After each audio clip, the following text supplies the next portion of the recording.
Rotvang struggled to stand between the two men holding him between their shoulders. His mouth was salty with blood as he sputtered, "I did not kill those men." "Again!" Loman shouted, and this time Rotvang's vision blacked out altogether. The submarine's diesel fumes choked him as reality faded, but Loman's sickly, sweet breath cut through sharpest when he leaned in close and hissed, "No, Grace." When Rotvang woke, his vision was clearer, only obscured by a crust of blood and sweat. He recognized the walls of his cabin and the soot-covered reading light above his berth.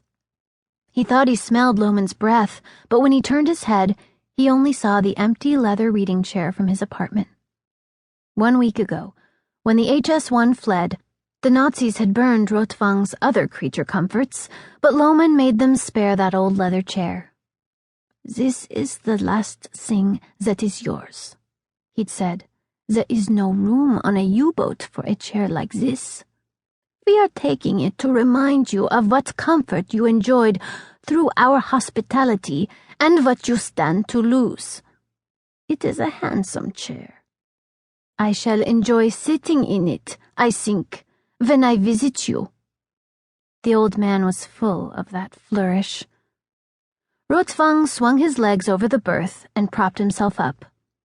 He ached, but it was all dull, and the world felt slower. Morphine, perhaps. What a poor solution to terrible pain. One day, he thought, he would feel no pain at all.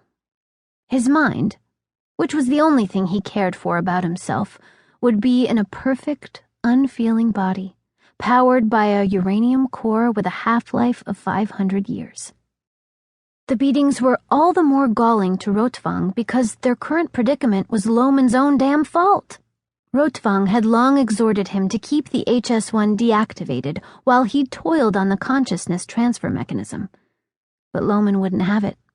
He'd love to watch the HS-1 walk and talk, work and exercise, even sleep. He'd made the HS-1 drill with his soldiers.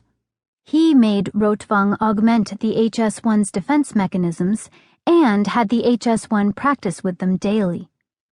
Loman had needed the spectacle to nurture his desperate hope for more life.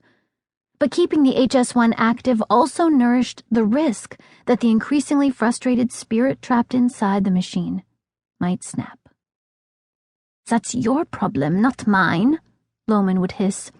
"Keep your guinea pig in check." Rotvang had tried, and for years he'd succeeded.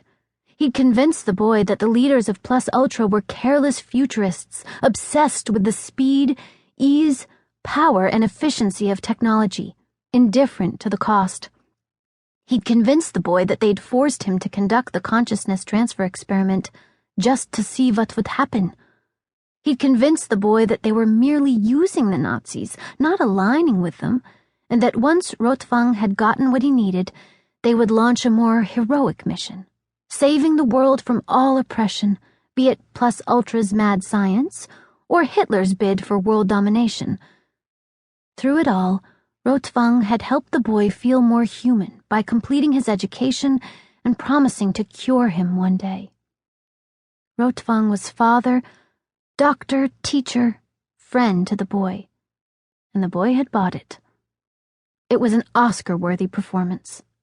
Of course, what Rotvang had really wanted was to put his own mind in the HS-1, then to use all those infernal devices Loman had made him install to kill him, then to fight his way out of Germany. He'd been so close. All that had remained was finding time away from Loman's gaze to purge the boy's consciousness and download his own into the core. How could he have let the HS-1 outwit him? Rotvang knew the boy had been growing restless, but he'd never thought he'd grown desperate enough to distrust him. He broke into Rotvang's safe. He saw the correspondence with the mole. He came to a conclusion, possibly even the correct one, and he ran. He feared death just like Rotvang. Of course he ran.